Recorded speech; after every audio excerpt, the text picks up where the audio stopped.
morning, good afternoon, good evening from wherever you're watching. Uh, Welcome to Paul's Tribe.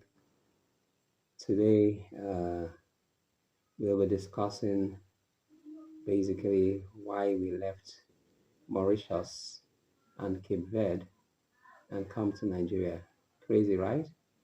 But, by the time you watch, you'll get to understand the circumstances that brought us back to Nigeria. But before I start, I'd like to give a shout out to all my subscribers and all the people who have been viewing. You really impressed me. We started less than 2 months ago, and organically, I've been able to grow this channel to about almost 60 subscribers as of the time of this recording, and close to 50,000 views. So thank you so much, especially my viewers and subscribers in Indonesia, in India, Pakistan, Uzbekistan, America, and for those of you in Nigeria too, thank you. You could do better, Nigerians. So that's that. Okay, so if you know and you've been following me, you know that basically we were based in Cape Verde for quite a while. We lived in Cape Verde from 1994 till about 2020. Sorry, 2019, 2019. And my wife remained behind till 2020. We ran a school, Montessori English school, preschool, and we were doing very well. And as the children grew up, we are near the place where they could go to a proper school, an English-speaking country, where they could go and do further their education in primary and secondary schools. So it was something which I discussed with them, and our school did not grow as I expected. I thought that maybe after 3-4 years we will set up a primary school, but apparently the growth was not there. We were doing well as a preschool, but no one was interested in having a primary school because it's a Portuguese speaking country and they have very good uh, public schools that teach in Portuguese, and the university system too is in Portuguese. And so we decided to leave, and apparently I had discussed with my wife, and I was hoping that she would come, but she chose not to. She decided to stay behind and watch over the school while we took a chance to go to Mauritius. The children all decided to come with me. Then they were uh, five. The little boy was 5, and my second daughter was 7, and the first daughter was 9. No, 10. Yes. So they were 5, 7, and 10 respectively. And so we all left for Mauritius. Uh, we had actually come back first to Nigeria to come and renew the girls' passports because their passport was about expiring. So we came briefly for just about 4 days, got their passports renewed, and then off we went to Mauritius. Mauritius was good, it favored us, even though we were just there on tourist visas. At least we were able to go to the private school and live a good life. In fact, our best life ever. We had a wonderful, we stayed in the space of 13 months that we were there. We stayed in 3 apartments and very nice neighborhoods. Point of Canada. Also, we stayed in Grand Bay, that's a major tourist hub, and we're in a beautiful 4-bedroom penthouse. And it was just wonderful, wonderful experience before we now moved down to another 3-bedroom house somewhere near the police station by Grand Bay, called the Ville Mall. And it was fun. We had a good time. The children did well, and everything. They started school, and apparently, uh, I took ill briefly, and I had to go to hospital for like 2-3 days, and I had to drop my children at a friend's place, a lady friend of mine that we attended the same church, and so I was in hospital and even had to undergo blood transfusion, and luckily I not stayed the past 2 days, and it was a wonderful time because apparently I got free, not really free medical, but nobody asked me about my status or my passport or whatever. And eventually, after I was discharged, they gave me a bill of about 130 13,000 Mauritian rupee, which translates to about 130,000 naira, which was relatively cheap. It was a public hospital, and so it was okay. So we started it out. And because I felt ill, I was counseled that okay, my wife is all the way in Cape Verde, and I'm all the way in Mauritius, almost a 20, about 18 to 20 hour difference in terms of air flights, whatever duration. And so they said, my siblings, I said, God forbid anything had happened to me. How would the children have survived? How would we have taken care of them, especially when my wife was not there and everything? So I had to think it over, listen to them, and also COVID struck. And before COVID struck, many things changed. The Naira policy, then when we went to Mauritius, we could withdraw as much as 3,000 US dollars every month.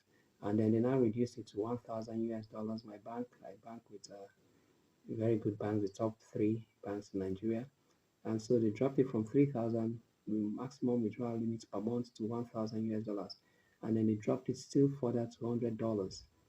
And by then, there was even a time they stopped it. And so most of my income is generated in Nigeria Naira, especially from real estate. And so I could not access my funds. So any which way I'm trapped there because with the tourist visa, you cannot walk. So at the end of the day, reason prevailed. My wife's passport had expired while she was in Cape Verde, and 2 years earlier, and so I had to get an ECOWAS travel certificate. And so we decided, okay, I never wanted to go back to Nigeria. Nigeria was just too, I don't know, we are like oil and water. And Nigeria has never really worked for us, myself especially. I do better when I'm overseas, and business blossoms when I'm overseas. And so, that happened. And so we decided, okay, instead of, and also my wife's the school had closed down because all the clients in the school in Cape Verde, they were mostly hotel managers, airline, whatever, engineers, and the rest. So most of them had gone back to their country, respective countries. And so Cape Verde was not working for my wife, and also I could not withdraw any funds in Mauritius, and I wasn't working because I was there on a tourist visa. So reason prevailed, we discussed, and we were supposed to go to Togo and try and ride off the storm of COVID and see what happens. More like a transition. And basically, something along the way happened. I bought my ticket online, and apparently there was some fraud from trip.com, and they did a message job, and they wanted me to still pay some extra 800 US dollars. And I just found out that all their Indian customer care representatives, because it was on their website, were playing games and everything. So I took the chance of going to the airport and using my ticket, and we got stranded in Ethiopia for the story, South Africa. And apparently, they did not even let us fly on Ethiopian Airlines until the South African immigration stepped in and said that there's a confirmation we bought this ticket and everything. And so Ethiopia is supposed to fulfill their own part and take us back to where we're going. Apparently, the ticket we bought from trip.com was routed through Togo down to Abidjan and then back to Togo. It was one of those tickets that if you want to get a cheaper fare, you just go through different routes. Since I was going with 3 kids, and so that's what happened. And apparently, somehow there were some games being played, maybe because of the COVID season or whatever. But at the end of the day, we finally made it to Abidjan, and we could not go back because they said the returning leg, which was supposed to be on Abidjan, Air Cote d'Ivoire, was not confirmed or whatever. So we got stuck because Air Cote d'Ivoire is a different airline than Ethiopian, and so they were not bound by any agreements to transport us since they were not paid. The tickets were not paid for by trip.com, even though I had paid fully. And so we got caught up in Abidjan, and my wife was already waiting for us in Togo, and we did not really have enough money to transport us because then we needed close to about another 700 or so to go to Togo from Abidjan, and I could not afford that as of that time because I was short on cash since I could not withdraw funds from my account. And so my wife had some money with her and she had to fly down and come and meet us in Abidjan. And that was how we stayed in Abidjan for close to 11 months altogether. And apparently, while in Abidjan, I took very ill. Uh, I don't know, it was mostly spiritual, right from Mauritius, I suspect, because even after we left Cape Verde, I think some external family members, especially from my wife's side, were probably not happy. And the rumor was that I had more or less taken my children away from my wife. It was as if we had a quarrel and had more or less run away with the kids, which was totally false. I don't know where that emanated from, whether it was my wife that gave them that false information, trying to justify whatever she wanted to justify. But that was not true because all through to live with your kids in Cape, Cape Verde, the wife has to sign giving permission for you to take the children, and also we needed to change our date of tickets in what do you call it, in prayer. We were using Air Morocco. And so to change your dates, you need some more documents and all that stuff, which my wife was had to send to us, and some documents we had left behind with her for her to bring back whenever she's ready to leave Cape Verde to come and join us in Mauritius. So she has sent it to us, and that was why we were able to change our tickets and all that. So I don't know where the rumor that I had stolen my child or had taken my children away from my wife, even though all of them chose to come with me because they're not really comfortable in Cape Verde because of the language barrier and the lack of modern day infrastructure and amenities. So that was that. And so when I fell ill, we got to the Ivory Coast and I fell ill, and all through the entire 11 months I was sick, I was bedridden, I took lots of pints of blood, nothing was happening to me. And generally, I knew, and I'm a spiritual man, and it's kind of emotional for me to talk about this. But I knew that certain forces back in Nigeria wanted us to be back home. And they were not happy because they felt we were doing well. And they felt that it was their heritage or their inheritance that I must send them money from wherever I'm making my money from. That was their right. And I feel that's very funny because it's like if I'm married, I'm married to my wife. And I have responsibility to my wife, my children. And even though we are in school, does not mean we are doing very well or very profitable. Yes, we are making enough to meet our bills, but we don't even have extras for any other person. And even if I had extras, it's nobody's entitlement to think that I must or I owe them anything. It's very archaic mentality, and I think it's a poverty mindset. So they are not happy, and being Nigerians, we understand this. When people are not happy with you, they try to pull you down, and they're like, okay, fine.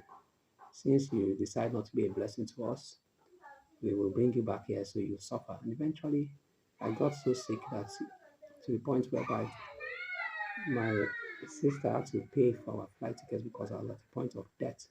And I flew back in the country with my entire family and on a stretcher. Sorry, not a stretcher, a wheelchair.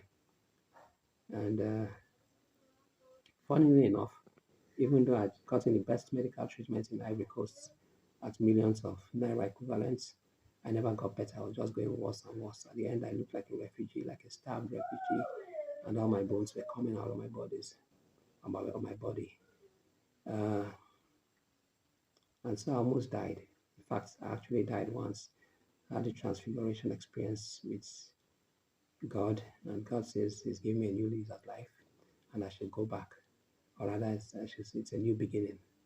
So it was after I had that word and had that physical, spiritual experience with God at the gates of heaven that I decided that okay, I'll come to Nigeria because all along everyone was saying, come to Nigeria, come to Nigeria, come to Nigeria. I'm like, what's it goes on? Why should I come to Nigeria? So that's what really happened. And so we ended up in Nigeria. And we've been here now for going on 2 years. Yes, we live in a nice big house in some countryside in Lagos. I set up an Airbnb. My wife has a catering outfit. But unfortunately, since the day we stepped foot in the country, miraculously, having come back since they could not kill me while I was in Ivory Coast, without seeing any doctors, without taking any special diet or anything, I started getting healed. And I've never been sick since then. I've never had cause to go to the hospital. If I'm not feeling too fine, maybe paracetamol, or at times I might just take malaria medicine if I have malaria, but that's it. So it was a spiritual attack, and they are just happy that now we are here. My Airbnb, it's been almost 4 months now. I've not had a single client or customer book it. I've had one 419 person try to scam me. In fact, they scammed my driver I sent to pick him at the airport for 50,000 naira. And I had another guy that placed the booking and he was playing smart. Instead of saying that this was the amount the Airbnb quoted, he was quoting something else and showing me some fake results. So it's been a struggle. Whoever the forces are that brought us back to Nigeria wanted us to suffer. And it's just that because I have my rental income from our other properties that has sort of kept us, living from hand to mouth. This is a difficult topic for me to talk about, but life goes on. I'm a survivor. Sometime in the next 2 weeks, I'll be 53. I don't look it. I look great, right? Okay, so if I can just get 53 new subscribers, I'll appreciate it. That'll be your gift. If you enjoyed the video, subscribe, share, and like, and then also comments. Let's have a conversation. If you want me to talk about any other thing, let me know in the comments, and I'll oblige. So that's that. So basically, we've been back. It's been a hell of a struggle. We spend a lot of money here just to survive in Nigeria. Equivalent of about 4 million, 5 million every year, and there's nothing to show for it. By the time you pay school fees, you pay rent, you feed. In fact, we don't really feed well because everything is expensive now. And the way Nigeria is going now, cost of living, even the naira is not there. Naira, you buy naira because you can access it. It's ridiculous. It's crazy. And funnily enough, even this new place we rented, since January we've not had light. I mean, for 1 second. So we've been running on generator.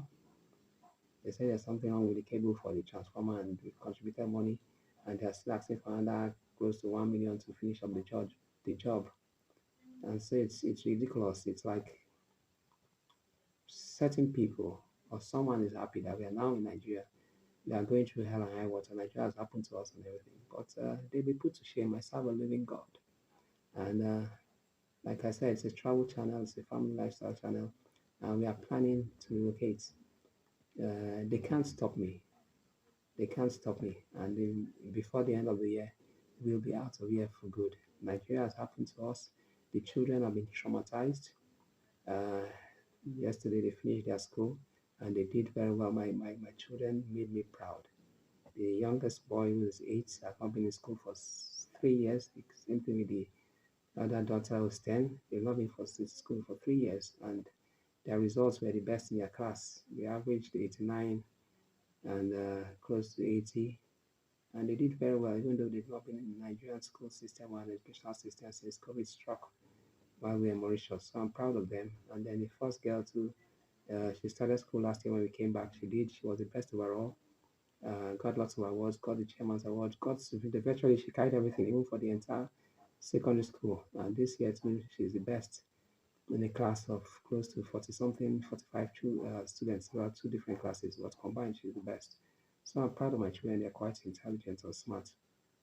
And so, way forward, we are looking at moving pretty soon. No devil, no demon, no principalities, no power can stop that. So, shame on whoever felt that they ruined my life. I serve a living God, and we are marching forward. So, keep us in your prayers. We have a few countries we are considering, and nobody knows for sure. And like I said, it can't stop me. I'm determined, I'm intentional, and we are destined to be outside of Nigeria. Nigeria has happened to us, it doesn't work for us. My children have been reading in darkness with torchlights and whatever, and the academic the term has been very strenuous for them. They come back around 4, and then they have to take their baths, eat their lunch, and try to sort out themselves before they start reading and doing their homework. They cram them up with so much homework and everything. At times till 8, 9, they are still doing their homework. And it's been very rigorous for them. In fact, my second daughter fell ill and missed out on school for almost 3.5 weeks. So Nigeria just doesn't work for us. It's not been easy. Keep us in our prayers. Keep us in your prayers, and just follow us and see where we go from here. also at this point in time, I would like to ask you, there's a new book I have out on Amazon. It's called Latin America Travel Vibes, the ultimate, sorry, the destination guidebook for tourists, immigrants, and digital nomads. So I'll repeat the name again: Latin America Travel Vibes, the destination guidebook for tourists, immigrants, and digital nomads. Do well to go check it out on Amazon.com. It's the Kindle copy, ebook copy is just $5.99, $5.99 US dollars, and then the paperback is $15.99. So please patronize, subscribe for those of you that are travel enthusiasts. And also, I have a website where I sell my merch. I'm not monetized yet on YouTube, so the website is basically dreamvibes.company.site. Dream Vibes, DREAMVIBES company, COMPANY.site, I just have 5 products here, which is motivational, inspirational, print on demand, whatever, on different things, take mugs, duffel bags, iPad covers, t-shirts, what have you. So do not try and patronize my merch store. Till we meet next time. I'm not someone that does a lot of videos, but I'm just waiting to grow the subscriber base so I can increase my content. I do a lot of shots. Go through my shots. They're doing well. I got one. There was one shot that actually generated over 35,000 views and gave me close to 44 new subscribers. So please go through all my shots and go through the videos, like, comment, share. I sincerely appreciate it, and stay in touch. Follow me, because very soon we'll be moving, we'll be relocating, and it'll be a wonderful journey. We'll be going through 3 or 4 countries and finally settling down somewhere that you all love. I also share travel tips and talk about different countries and the benefits of relocating to such countries. So that's it. It's a wrap for now. Thank you so much. I really appreciate you. God bless you all. And subscribe, share, like, and comments. Love you. Bye.